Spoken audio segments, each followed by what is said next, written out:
मालिक को प्रणाम। सभी अभ्यासी भाई बहनों को नमस्कार।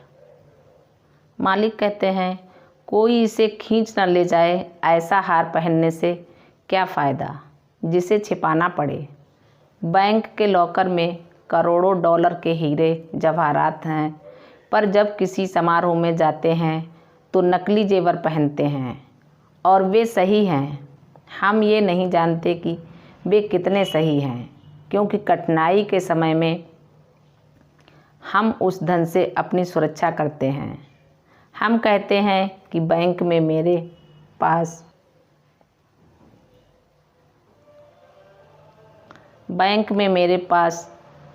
70,000 हैं, मैं कभी कठिनाई में नहीं फंस सकता। समुद्र में एक बार ज्वार भाटा आता है और 30 लाख बहा ले जाता है। आपकी स्थिति एक भिखारी से भी दयनीय हो जाती है, क्योंकि आप उसकी तरह ये नहीं जानते कि एक एक दिन कैसे जिया जाता है। ये धन से पैदा होने वाली सुंदरता है और उससे पैदा होने वाली तकलीफ़ भी। यदि गरीबी को हम थोड़ी गहराई से देखें तो यही उसकी चमक है। तो मालिक में विश्वास क्यों? इसलिए कि हम ध्यान से अपने बांध के उपकरण को स्पष्ट बनाते हैं। और बाबूजी ने कहा कि मस्तिष्क आपके विनाश और उन्नति दोनों का उपकरण है। अगर ये गलत दिशा में जाता है तो इससे ज़्यादा आपका बुरा कोई अन्य नहीं कर सकता, और दिव्यता की उच्चतम अवस्था तक ले जाने में भी इससे अधिक सहायक कोई अन्य नहीं हो सकता। इसलिए राजयोग की पद्धति में हम इस पर अपना प्रभुत्व स्थापित करते हैं और फिर इसका प्रयोग करते हैं।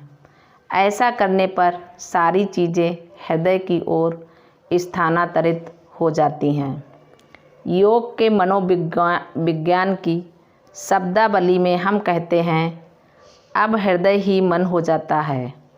हम हृदय से सोचते हैं, हृदय से बोलते हैं, हृदय से सुनते हैं, हम हृदय ही बन जाते हैं।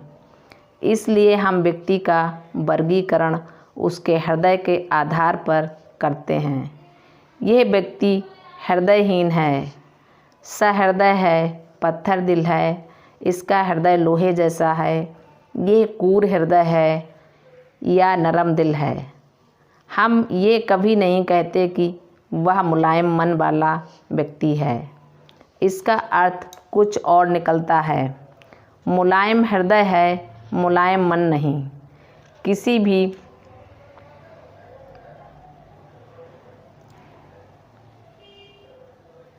व्यक्ति को हम उसके हृदय द्वारा परिभाषित करते हैं। कितना सुंदर हृदय है। आप अपने प्रियतम को भी मधुर हृदय कहकर पुकारते हैं, हालांकि आप इसे चबाकर खा नहीं सकते। यही अध्यात्म का चमत्कार है कि हम अपने मन को नियमित करके उसके ऊपर पूर्ण नियंत्रण पाकर अपने अस्तित्व को पूर्ण बनाते हैं। हम अब अपने ज्ञान के उपकरण को हृदय में स्थानांतरित करने के लिए अपने विवेक को पहचानने में समर्थ होते हैं। अब हमारा हृदय ही सब कुछ हो जाता है। अब जाकर वास्तविक अध्यात्म की शुरुआत होती है। आप सब लोग थक गए होंगे, अभी नहीं। तो ये सफाई है। मैं सोचता हूँ कि आज का काम शुरू करूँ। मैंने मालिक की भूमिका पर बात पूरी कर ली है। यदि आप एक शब्द में कहें तो मालिक की भूमिका पूर्ण है, संपूर्ण है। जो व्यक्ति अध्यात्म में ऊपरी तौर पर दिलचस्पी ले रहा है, उसके लिए कई मालिक हैं। पुरुष के लिए उसकी पत्नी पहला मालिक है। सभी विवाहित लोग मेरी बात से सहमत होंगे। अविवाहित लोग अज्ञानतावश इसके विपरीत कल्पना करते हैं और जब तक समझें काफ़ी देर हो चुकी होती है। फिर हमारे और भी मालिक होते हैं। कार्यालय का मालिक, यहाँ का मालिक, ऋण वापसी के लिए जोतने वाला महाजन, सब हमारे बॉस हैं, मालिक हैं। लेकिन आध्यात्मिक मालिक की भूमिका अपने आप में संपूर्ण होती है। आप अपने अस्तित्व की किसी भी चीज़ को उसके नियंत्रण, उसके कार्यक्षेत्र, उसकी दृष्टि से बाहर नहीं कह सकते। प्रिया बाबूजी कहा करते थे कि मैं लाला जी की अनुमति के बिना सांस भी नहीं ले सकता, एक गिलास पानी भी नहीं पी सकता। इस सीमा तक हमारे अस्तित्व में मालिक की भूमिका की संपूर्णता है। लेकिन दुर्भाग्यवश जब हम बुद्धिमत्ता की सीमा तक आते हैं तो हम ये समझते हैं कि मालिक का काम हमें ध्यान कराना, हमारी सफाई कराना और जब हम बहुत बीमार हों तो फ़ोन पर हमारी बात सुनना है। लेकिन ये मालिक को देखने का गलत तो नहीं कहूँगा, आध्यात्मिक सीमित तरीका है। हम जिस रूप में उन्हें स्वीकार करते हैं उसी तरह की प्रतिक्रिया वे करते हैं। जब हम उनकी भूमिका को विभाजित करके आंशिक रूप से स्वीकार करते हैं तो वे आंशिक प्रतिक्रिया करते हैं। जब हम उन्हें पूर्णतः स्वीकार करते हैं तो वे भी हमारे प्रति पूर्णतः उत्तरदायी होते हैं। इसीलिए समर्पण मालिक की पूर्ण स्वीकृति का प्रतीक है, क्योंकि जब हम पूर्णतः उनके होते हैं तो वे पूर्णतः हमारे होते हैं, पूर्णतः हमारी देखभाल करते हैं। हमारे अस्तित्व के प्रत्येक पहलू के प्रति वे उत्तरदायी हो जाते हैं और हम उस निर्दोष अवस्था में रह सकते हैं जहां हमें किसी तरह की इच्छा न हो, जहां हम भय रहित हैं, यहाँ तक कि हम आवश्यकता रहित हो जाते हैं, क्योंकि हमारी देखभाल भी अब वही कर रहे हैं। हम इस अवस्था को कैसे प्राप्त करें?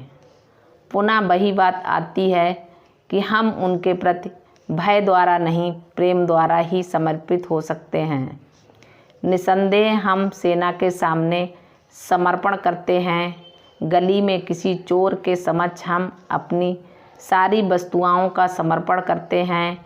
लेकिन दो व्यक्तियों के बीच का समर्पण प्रेम की क्रिया होती है, भय या लालच की नहीं। इसलिए यदि मानव समर्पण करने में असफल होता है तो उसका कारण मुख्यतः धर्म की शक्ति का दुरुपयोग या भय या लालच के रूप में है। नरक का भय और स्वर्ग का लालच धर्म के अंतर्गत भक्त के हृदय में प्रेम के उदय की बात नहीं आती। हाँ, कुछ ऐसे मामले दिखाई पड़ते हैं जहाँ प्रेम का विकास हुआ है, लेकिन ऐसे मामले में भक्त का अपना प्रयत्न अधिक होता है चर्च या मंदिर के प्रयत्न की तुलना में। अतः यदि हमें वास्तव में लाभान्वित होना है तो मालिक की भूमिका पूर्ण होनी चाहिए। यदि हम सोचते हैं कि उनके पास जाकर बैठना, एक बार सीटिंग लेना ही काफ़ी है, तो यह एक प्रकार से वैसा ही है जैसे 6 महीने में एक बार हम किसी दांत के डॉक्टर के पास जाते हैं या शनिवार को अगले हफ्ते के लिए पैसा निकालने बैंक जाते हैं। इससे अधिक इसका कोई अर्थ नहीं है।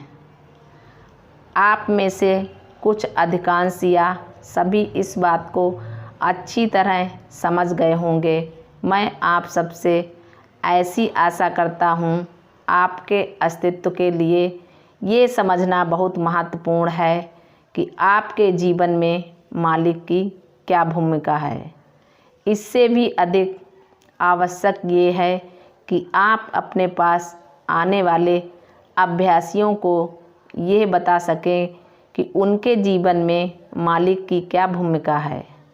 इसीलिए बाबूजी ने यह प्रसिद्ध वाक्य कहा था कि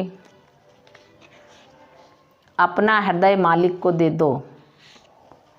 मालिक को प्रणाम। सभी अभ्यासी भाई बहनों को नमस्कार, धन्यवाद।